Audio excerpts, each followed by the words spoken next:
দর্শক, জুলাই আগস্টে সংগঠিত মানবতাবিরোধী অপরাধের মামলায় শেখ হাসিনা সহ ৩ জনের বিরুদ্ধে যে মামলা করা হয়েছে, সেই মামলার রায় ঘোষণার তারিখ কিন্তু আজকে ধার্য হবার কথা রয়েছে।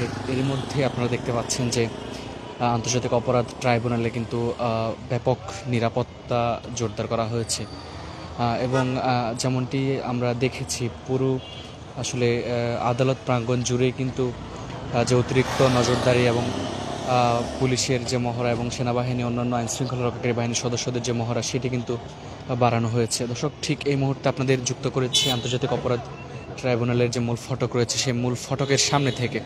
আপনাদের যদি একটু বলি, আসলে ২৪-এর গণ অভ্যুত্থানের সময় সংগঠিত মানবতা বিরোধী অপরাধের মামলায় ক্ষমতাচ্যুত সাবেক প্রধানমন্ত্রী শেখ হাসিনা সহ ৩ জনের বিরুদ্ধে রায় ঘোষণার তারিখ কিন্তু আজকে ঘোষণা হওয়ার কথা রয়েছে এবং এই রায় ঘোষণার তারিখকে ঘিরে কিন্তু পুরো আদালত চত্বর জুড়ে এই মুহূর্তে নিরাপত্তা ব্যবস্থা জোরদার করা হয়েছে। আপনাদের যদি একটু বলি, বিচারপতি মোহাম্মদ গোলাম মুর্তজা মজুমদারের নেতৃত্বাধীন ৩ সদস্যের আন্তর্জাতিক অপরাধ ট্রাইব্যুনাল ১-এ কিন্তু তারিখ নির্ধারণ করবেন বলে জানা গেছে, প্রসিকিউশনের পক্ষ থেকে জানানো হয়েছিল। এছাড়াও ট্রাইব্যুনালের অপর ২ সদস্য হলেন বিচারপতি মোহাম্মদ শফিউল আলম মাহমুদ এবং বিচারপতি মোহাম্মদ মহিতুল হক এনাম চৌধুরী।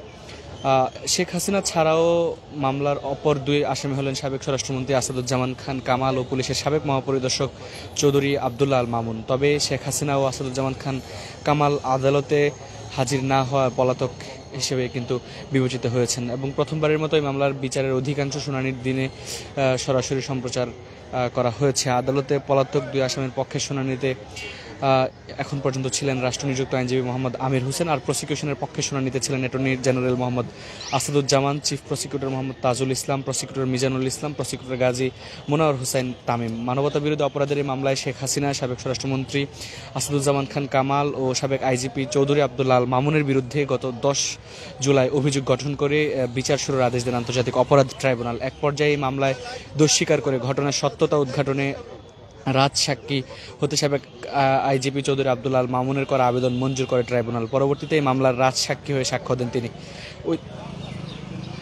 ঐতিহাসিক এই মামলায় সাক্ষ্য দিয়েছেন গণ অভ্যুত্থানের অন্যতম প্রতীক শহীদ আবু সাঈদের বাবা সহ স্বজনহারা পরিবারের অনেকে। এছাড়া স্টার উইটনেস হিসেবে সাক্ষ্য দিয়েছেন জাতীয় নাগরিক পার্টি এনসিপির আহ্বায়ক ও জুলাই আন্দোলনের অন্যতম সমন্বয়ক নাহিদ ইসলাম এবং দৈনিক আমার দেশ পত্রিকার সম্পাদক ডক্টর মাহমুদুর রহমান। এই মামলায় সর্বমোট সাক্ষ্য দিয়েছেন ৫৪ জন সাক্ষী। এই মামলায় আসলে টানা ৫ম দিনে এসে প্রসিকিউশন পক্ষের যুক্তিতর্ক উপস্থাপন শেষ হয়েছিল গত ১৬ অক্টোবর। বিচারপতি মোহাম্মদ গোলাম মুর্তজা মজুমদারের নেতৃত্বাধীন ৩ সদস্যের আন্তর্জাতিক অপরাধ ট্রাইব্যুনাল ১-এ প্রসিকিউশনের পক্ষে যুক্তিতর্ক শেষ করেন চিফ প্রসিকিউটর মোহাম্মদ তাজুল ইসলাম। ২২ অক্টোবর এই মামলার পলাতক আসামি শেখ হাসিনা ও আসাদুজ্জামান খান কামালের পক্ষে রাষ্ট্রনিযুক্ত স্টেট ডিফেন্স এবং উপস্থিত রাজসাক্ষী সাবেক পুলিশ মহাপরিদর্শক আইজিপি চৌধুরী আবদুল্লাহ আল মামুনের পক্ষে যুক্তি উপস্থাপন শেষ হয়। এরপর দিন গত ২৩ অক্টোবর মামলায় অ্যাটর্নি জেনারেল মোহাম্মদ আসাদুজ্জামান সমাপনী বক্তব্য দেন। তিনি শেখ হাসিনা ও আসাদুজ্জামান খানের সর্বোচ্চ শাস্তি প্রার্থনা করেন। পরে আসামি পক্ষের আইনজীবীর বক্তব্যের জবাব দেন চিফ প্রসিকিউটর মোহাম্মদ তাজুল ইসলাম। তিনিও শেখ হাসিনা ও আসাদুজ্জামান খানের সর্বোচ্চ শাস্তি চান। এছাড়াও অ্যাটর্নি জেনারেল ও চিফ প্রসিকিউটরের বক্তব্যের জবাব দেন রাষ্ট্রনিযুক্ত আইনজীবী মোহাম্মদ আমির হোসেন। তিনি শেখ হাসিনা ও আসাদুজ্জামান খানের খালাস প্রার্থনা করে। পরে ট্রাইব্যুনাল মামলার রায় কবে দেওয়া হবে তা ১৩ই নভেম্বর অর্থাৎ আজকে জানানো হবে বলে ট্রাইব্যুনালের পক্ষ থেকে জানানো হয়। দর্শক, আপনাদের বলে রাখি, ২৪-এর গণ অভ্যুত্থানের সময় সংঘটিত মানবতা বিরোধী অপরাধ মামলায় মোট ৫টি অভিযোগ আনে প্রসিকিউশন এবং গত ১২ই মে প্রতিবেদন জমা দেয় ট্রাইব্যুনালের তদন্ত সংস্থা। আনুষ্ঠানিক অভিযোগ মোট ৮,৭৪৭ পৃষ্ঠার এই আনুষ্ঠানিক অভিযোগপত্র। এর মধ্যে তথ্যসূত্র ২,০১৮ পৃষ্ঠার, জব্দ তালিকা ও দালিলিক প্রমাণাদি ৪,০০৫ পৃষ্ঠার এবং শহীদদের তালিকার বিবরণ ২,৭২৪ পৃষ্ঠার রয়েছে। এর মধ্যে যদি আপনাদের একটু জানিয়ে রাখি যে প্রথম অভিযোগ, অর্থাৎ এই সংগঠিত মানবতা বিরোধী অপরাধের মামলায় যে প্রথম অভিযোগ, সেটি যদি আপনাদের একটু বলি, গত বছরের ১৪ জুলাই গণভবনে সংবাদ সম্মেলনে আন্দোলনকারী ছাত্রছাত্রীদের রাজাকারের বাচ্চা ও রাজাকারের নাতিপুতি উল্লেখ করে উস্কানিমূলক বক্তব্য দেন শেখ হাসিনা।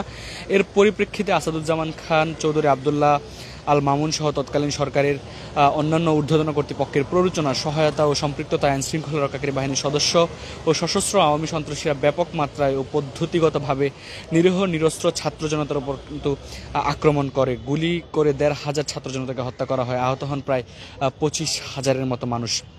এছাড়াও দ্বিতীয় অভিযোগে যেটি বলা হয়েছে যে হেলিকপ্টার, ড্রোন ও প্রাণঘাতী অস্ত্র ব্যবহারের মাধ্যমে আন্দোলনকারীদের নির্মূল করার নির্দেশ দেন শেখ হাসিনা। তৎকালীন স্বরাষ্ট্রমন্ত্রী এবং আইজিপি তাদের নিয়ন্ত্রণাধীন ও অধীন আইন শৃঙ্খলা রক্ষাকারী বাহিনীর সদস্যদের মাধ্যমে সেই নির্দেশ কার্যকর করেন।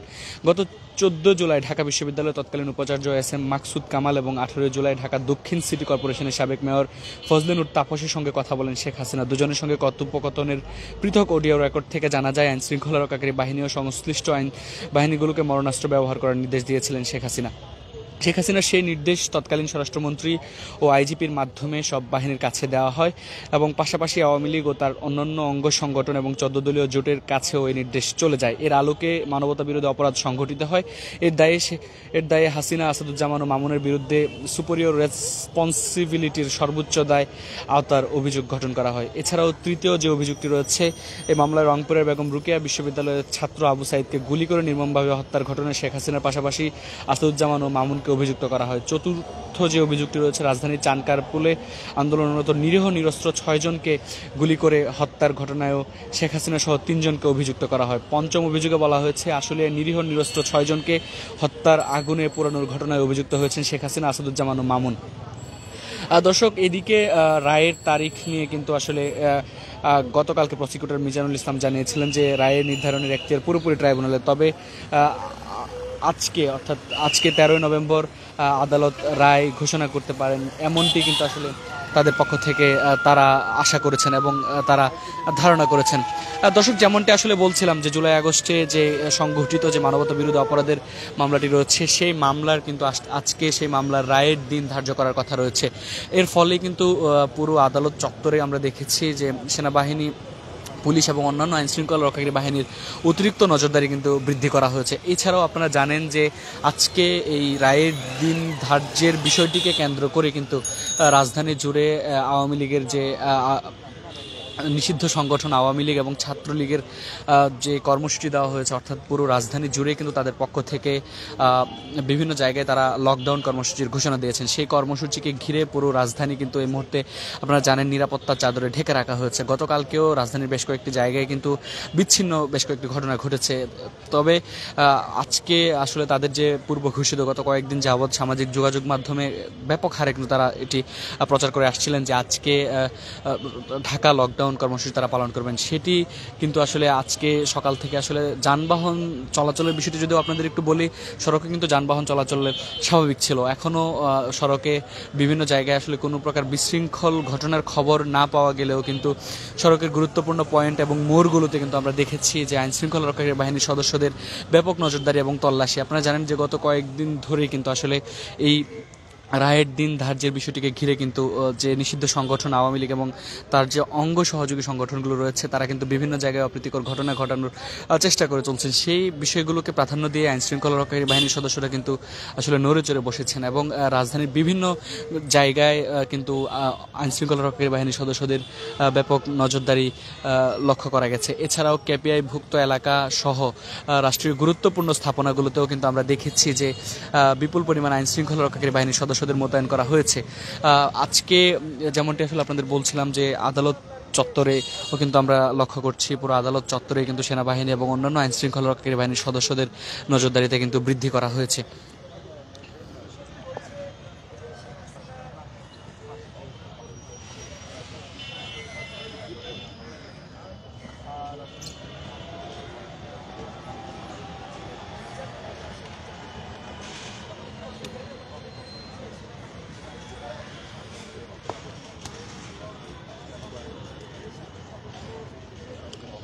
দর্শক, যেটি আসলে বলছিলাম যে জুলাই আগস্টে সংঘটিত যে মানবতা বিরোধী অপরাধের মামলার রায়, সেটির দিনক্ষণ ধার্য করার কথা রয়েছে আজকে আন্তর্জাতিক অপরাধ ট্রাইব্যুনাল 1 এবং সেটিকে ঘিরেই কিন্তু আসলে আপনারা জানেন যে আন্তর্জাতিক অপরাধ ট্রাইব্যুনাল, হাইকোর্ট সহ আশপাশের যেসব এলাকা রয়েছে সেসব এলাকায় কিন্তু বিপুল সংখ্যক আইন শৃঙ্খলা রক্ষাকারী বাহিনীর সদস্যদের আমরা দেখেছি এবং সেনাবাহিনীর টহলরত অবস্থায় সেনাবাহিনীর সদস্যদের দেখা গেছে। একই সঙ্গে পুলিশ, বিজিবি সদস্যদের পুরো রাজধানী জুড়েই কিন্তু আসলে তাদের যে টহল সেটি কিন্তু জোরদার করা হয়েছে।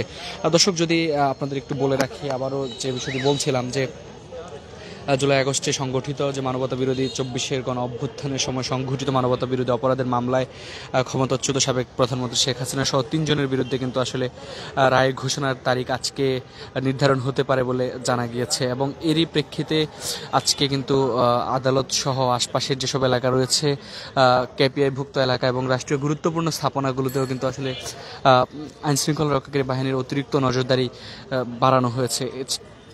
আসলে আজকে যে আন্তর্জাতিক অপরাধ ট্রাইব্যুনাল রয়েছে সেখানে যেমনটি বলছিলাম যে বিচারপতি মোহাম্মদ গোলাম মর্তুজা মজুমদারের নেতৃত্বাধীন 3 সদস্যের আন্তর্জাতিক অপরাধ ট্রাইব্যুনাল একে কিন্তু তারিখ নির্ধারণ হবে বলে জানা গিয়েছে। এবং ট্রাইব্যুনালের অপর 2 সদস্য হলেন বিচারপতি মোহাম্মদ শফিউল আলম মাহমুদ ও বিচারপতি মহিতুল হক এনাম চৌধুরী। শেখ হাসিনা ছাড়াও মামলার অপর 2 আসামি হলেন সাবেক স্বরাষ্ট্রমন্ত্রী আসাদুজ্জামান খান কামাল ও পুলিশের সাবেক মহাপরিদর্শক চৌধুরী আব্দুল্লাহ আল মামুন। তবে শেখ হাসিনা ও আসাদুজ্জামান খান কামাল আদালতে হাজির না হওয়ায় পলাতক হিসেবে বিবেচিত হয়েছেন। প্রথমবারের মতো এই মামলায় বিচারের অধিকাংশ শুনানির দিনে সরাসরি সম্প্রচার করা হয়েছে। আদালতের পলাতক 2 আসামির পক্ষে শুনানিতে ছিলেন রাষ্ট্রনিযুক্ত আইনজীবী মোহাম্মদ আমির হোসেন, তার প্রসিকিউশনের পক্ষে শুনানিতে ছিলেন attorney general Mohammad Asaduzzaman, chief prosecutor Mohammad Tajul Islam, prosecutor Mizanul Islam, prosecutor Gazi Monawar Hossain Tamim. মানবতা বিরোধী অপরাধের এই মামলায় শেখ হাসিনা, সাবেক স্বরাষ্ট্রমন্ত্রী আসাদুজ্জামান খান কামাল ও সাবেক আইনজীবী চৌধুরী আব্দুল্লাহ আল মামুনের বিরুদ্ধে গত 10 জুলাই অভিযোগ গঠন করে বিচার শুরুর আদেশ দেন আন্তর্জাতিক অপরাধ ট্রাইব্যুনাল এক পর্যায়ে এই মামলায় দোষ স্বীকার করে ঘটনার সত্যতা উদ্ঘাটনে রাজসাক্ষী হতে সাবেক আইনজীবী চৌধুরী আব্দুল্লাহ আল মামুনের করা আবেদন মঞ্জুর করেন ট্রাইব্যুনাল। পরবর্তীতে এই মামলার রাজসাক্ষী হয়ে সাক্ষ্য দেন চৌধুরী আব্দুল্লাহ আল মামুন। ঐতিহাসিক এই মামলায় সাক্ষ্য দিয়েছেন গণ অভ্যুত্থানের অন্যতম প্রতীক শহীদ আবু সাঈদের পরিবার এবং একই সঙ্গে আবু সাঈদের স্বজনহারা পরিবারের সদস্যরাও কিন্তু এই মামলায় সাক্ষ্য দিয়েছেন। এছাড়াও প্রত্যক্ষদর্শী হিসেবে সাক্ষী দিয়েছেন জাতীয় নাগরিক পার্টি এনসিপির আহ্বায়ক ও জুলাই আন্দোলনের অন্যতম সমন্বয়ক নাহিদ ইসলাম এবং দৈনিক আমার দেশ পত্রিকার সম্পাদক ডক্টর মাহমুদুর রহমান। এই মামলায় সর্বমোট সাক্ষ্য দিয়েছেন 54 জন সাক্ষী।